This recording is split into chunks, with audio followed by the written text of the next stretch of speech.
Bonsoir et bienvenue dans ce nouvel épisode d'Église du Monde sur KTO.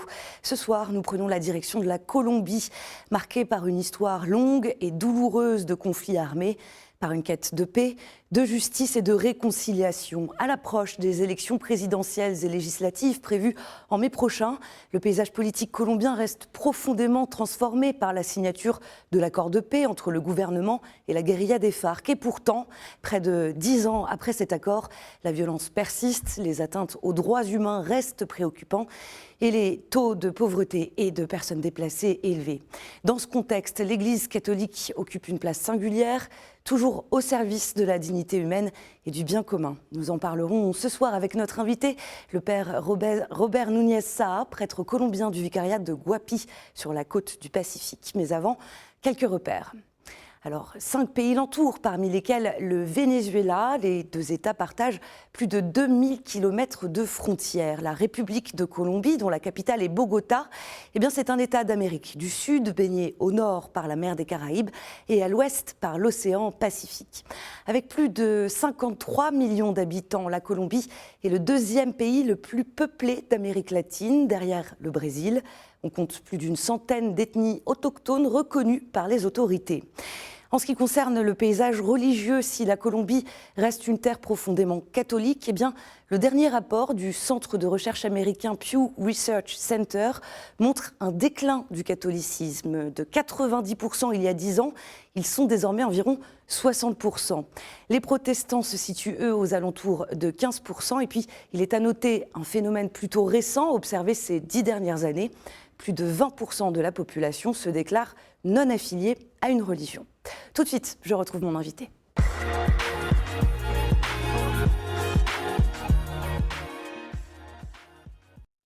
Père Robert Núñez Saá, bonsoir. Buenas noches, mucho gusto. Merci d'être avec nous sur le plateau d'Église du Monde. Alors, je précise à nos téléspectateurs que vous êtes de passage en France car vous participez avec d'autres défenseurs des droits humains colombiens au 3e forum du programme Ensemble pour la paix à Paris. C'est un programme coordonné par le Secours catholique Caritas France. Et dans ce cadre, vous participez donc aussi à une tournée de plaidoyer politique. Alors, je le disais en introduction, vous êtes prêtre au sein du vicariat de Guapi.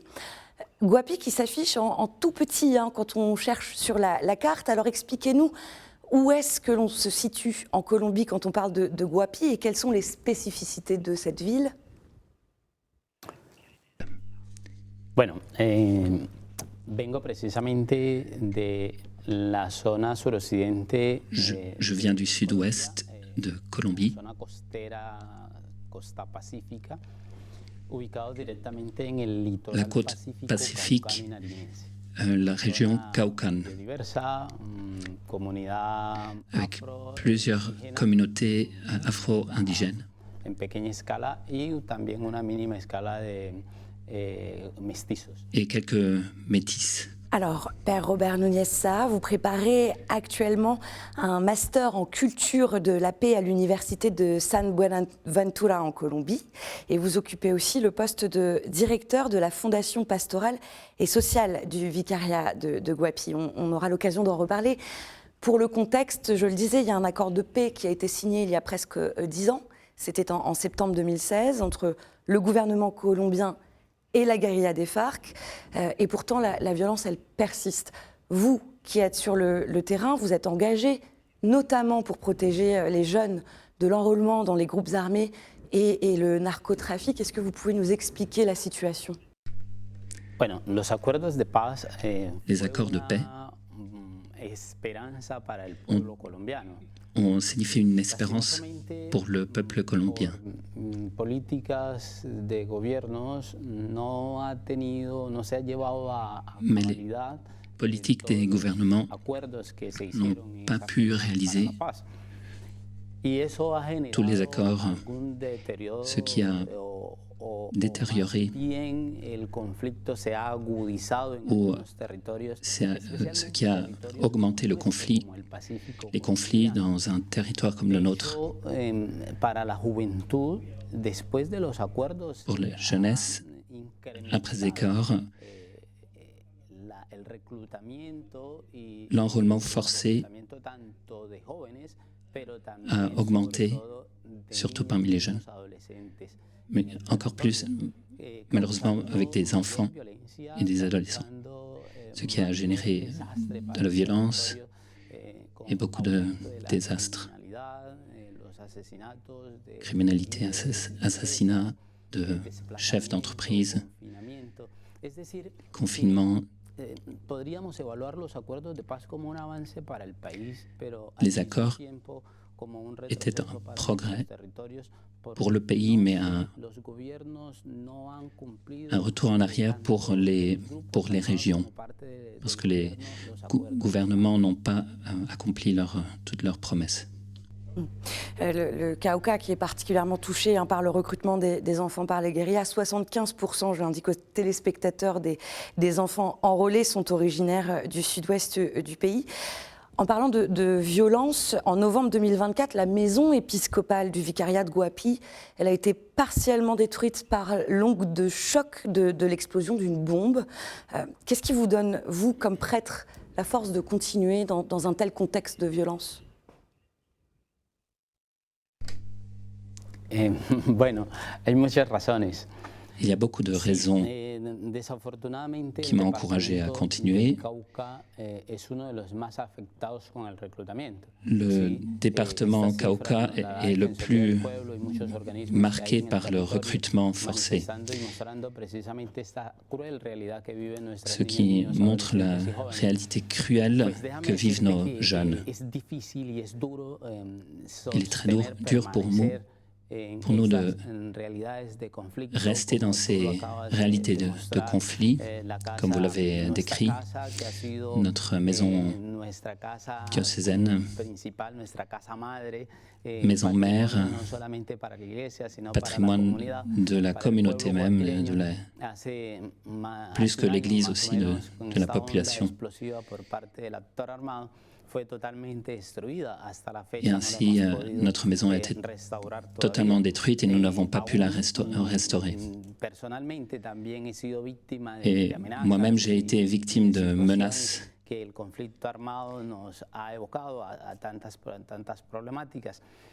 de nombreuses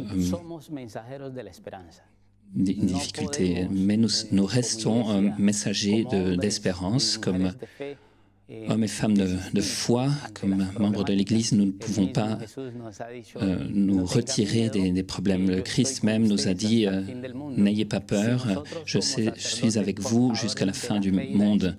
Comme prêtres, nous sommes porteurs de la foi et l'espérance pour le peuple. Être avec le peuple, avec les communautés, malgré les difficultés, malgré les hauts risques. Alors, je vous propose de découvrir une initiative pour la paix territoriale à Guapi, justement, où des alliances se tissent autour de la coordination régionale du Pacifique colombien. Écoutez les témoignages de ces Colombiens, acteurs pour consolider la paix. C'est un projet mené en collaboration avec le Vicariat apostolique de Guapi, mais aussi avec Caritas Colombie. Nos han hecho creer de que la paz únicamente radica en silenciar los fusiles y recoger a los actores armados que hacen parte de la guerra. Y la otra realidad es las políticas públicas que a veces no llegan a nuestro territorio. Y cuando llegan, pues las administraciones de turno pues tampoco hacen un trabajo como debe ser para el beneficio de toda la comunidad. Creería que acciones importantes, invertir un poco en la educación, en el deporte, en la cultura, que son temas fundamentales que ayudan a la construcción de paz en el territorio. Nosotros conocemos nuestro territorio y sabemos que tenemos potencialidades de tierra, recursos hídricos y la fauna, la flora que todavía la tenemos más o menos en un 80% intacta, pero nos hace falta oportunidades para nosotros poder desarrollar nuestros proyectos de vida. Père Robert, quels sont selon vous les chantiers urgents pour construire une paix durable? Une des raisons pour lesquelles les accords de paix ont manqué, était le manque d'investissement social, de possibilités.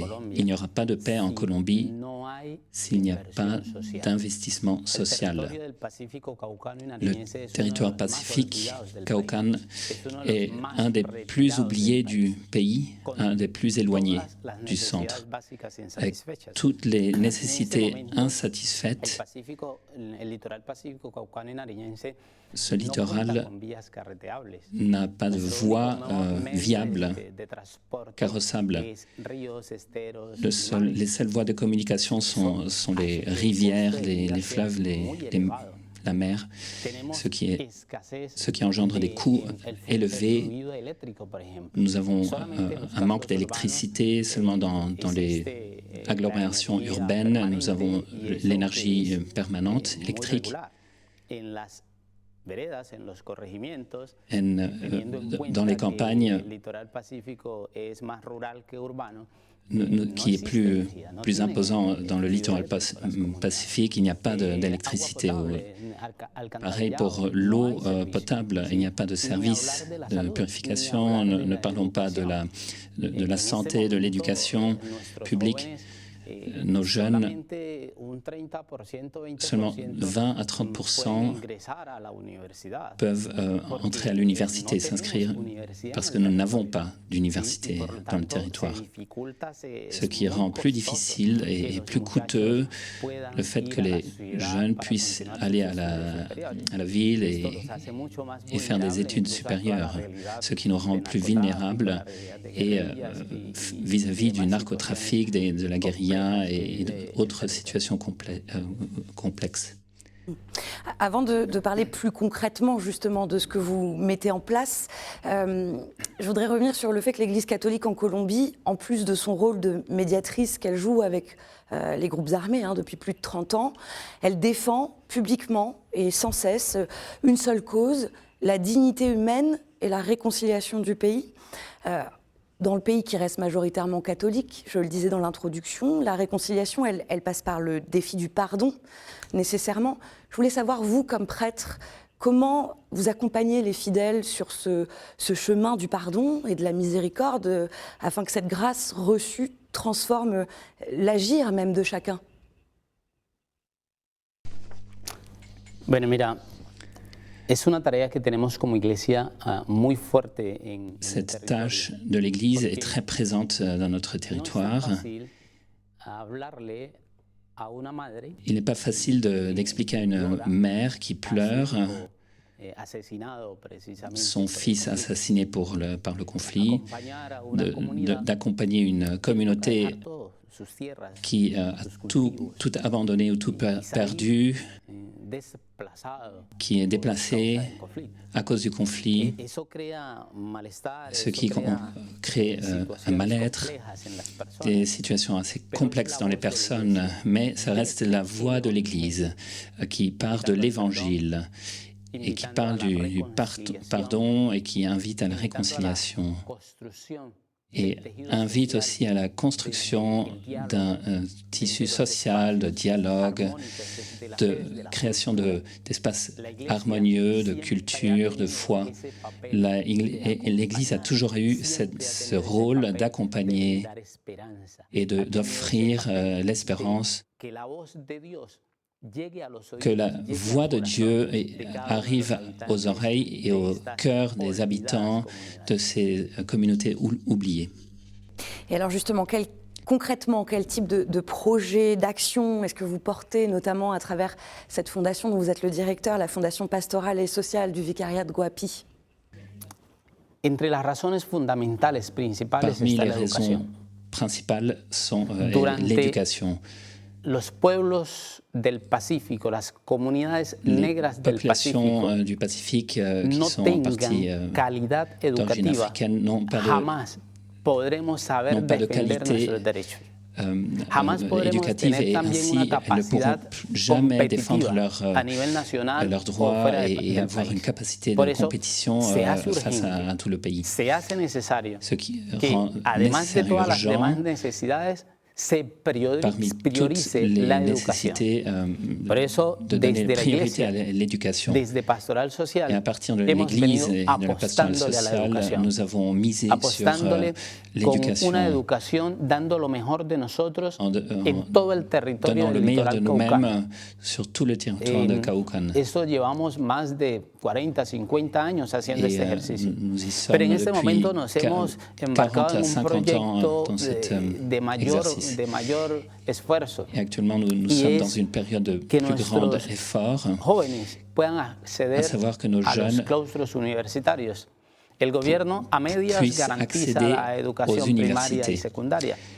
L'État a garanti l'éducation primaire et secondaire, mais la formation universitaire n'est pas accessible.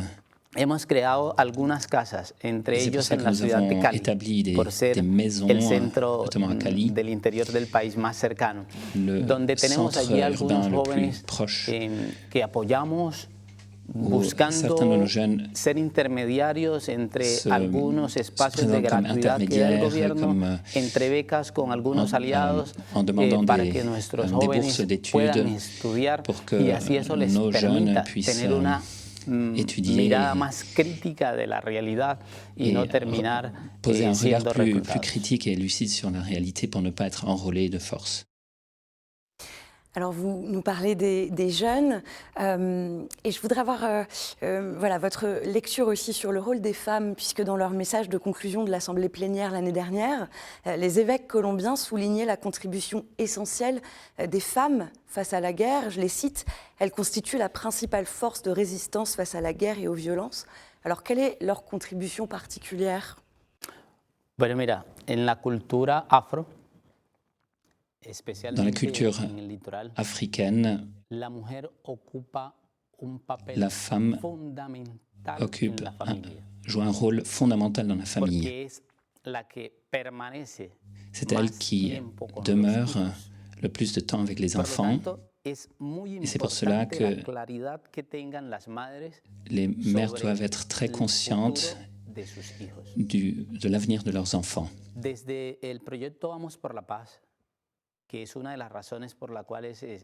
Avec le projet Ensemble pour la paix, c'est pour ça que je suis là, est de fortifier quelques espaces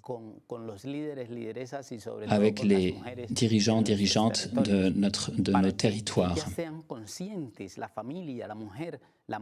pour que les femmes soient conscientes du risque que courent leurs enfants dans l'enrôlement forcé dans la criminalité, dans la violence que subit notre territoire. Les plus affectées sont les femmes, car elles sont plus vulnérables. Nombreuses ont été celles qui ont été violées, assassinées. Chez nous, dans notre territoire, la femme occupe une grande place. Même si l'Église se remplit plus facilement de femmes que d'hommes, cela montre aussi que c'est la foi de nos mères que nous avons appris à connaître Dieu. Je vous propose à présent de prendre la direction d'El Santuario, dans le nord-ouest du pays, où le diocèse de Sonson-Rio Negro a célébré il y a quelques mois les 25 ans d'une initiative pastorale Famille missionnaire. Le but, c'est de former des familles pour qu'elles soient missionnaires entre elles et dans leur communauté locale, avec des initiatives telles que des groupes de prière ou encore la récitation du rosaire de maison en maison. Regardez. Tenemos un día semanal donde compartimos una comida, se coloca la palabra de Dios, el rosario, una luz, ¿cierto? Se enciende una velita y se conversa con los hijos sobre el amor de Dios. Luego nos pide que salgamos a la comunidad. ¿Quién es nuestra comunidad? El vecino. Encontramos lo que es conflictos familiares, dificultad para la convivencia en las parejas jóvenes, nulidades matrimoniales. También hemos hecho varios procesos pues, que ya realmente llevan viviendo en unión libre muchos años y les hemos brindado desde Familias Misioneras ese acompañamiento para que también organicen ya su vida en la parte espiritual. En quoi est-ce un défi pour l'Église en Colombie de réveiller, de raviver les familles chrétiennes dans la vocation missionnaire? Le monde dans lequel nous vivons aujourd'hui, le défi de la foi est bien plus grand. La première chose que je vois est la condition que nous devons, nous, comme agents pastoraux, avoir comme guide de la foi, la conviction en quoi nous croyons pour pouvoir transmettre. Deuxièmement, on a besoin de plans pastoraux définis et concrets qui accompagnent la culture du territoire, qui sont adéquats. Ces deux éléments ne doivent pas manquer pour que le Christ soit connu, aimé et suivi dans toutes les communautés, par toutes les personnes. Père Núñez, on est déjà au cœur du carême. Comment se vit le carême quand on vit dans une grande pauvreté et dans une ascèse au quotidien? La Cuaresma debe ser vista. Le temps de carême doit être compris comme un espace d'intériorité de la foi, un arrêt, une halte, un regard sur les relations avec Dieu, plus que des sacrifices et des offrandes. Il s'agit d'une révision, d'un examen de la relation avec Dieu, avec les frères et sœurs. Que puis-je faire pour les autres? Voilà la plus grande invitation de carême. Père Robert, juste avant de se quitter, je vous propose de passer à la toute dernière partie de cet entretien. Des questions et des réponses très courtes. Quelle figure catholique marquante de votre pays vous inspire particulièrement? Depuis que j'ai discerné ma vocation, j'ai été inspiré par les missionnaires, prêtres, qui n'avaient aucun intérêt économique, personnel, à part aimer Jésus-Christ, qui se sont donnés dans ces territoires dans lesquels personne ne voulait aller. Ils ont donné leur vie. Ils vivent avec ces personnes. Ils souffrent avec les gens. Ça, c'est ma plus grande inspiration. Quel sanctuaire ou lieu de pèlerinage dans lequel vous aimez vous ressourcer en Colombie? Bueno, mi mayor espacio para encontrarme con Mon Dios, plus grand espace de rencontre avec Dieu est la prière elle-même, en Colombie, dans la vallée, proche à Cauca. On va à la Milagrosa de Uga, la Vierge miraculeuse de Uga. Moi-même, je ne démarche pas trop les sanctuaires, mais j'ai besoin de faire cette démarche intérieure que d'aller dans un lieu. Et un verset de l'Évangile qui vous nourrit en ce moment et guide votre action? Siempre me ha llamado mucho la atención. J'ai été toujours frappé par le chapitre 28 de Saint Matthieu, quand Jésus envoie ses apôtres et leur dit: allez par le monde entier et faites de tous les peuples mes disciples et apprenez-leur mon mode de vie. Ce texte m'a toujours éclairé, inspiré, parce que Jésus a toujours choisi les plus faibles, les plus pauvres. Merci beaucoup, Père Robert Núñez. Merci d'avoir été avec nous et merci pour votre témoignage. Gracias. Et tout de suite, on continue avec la chronique du monde.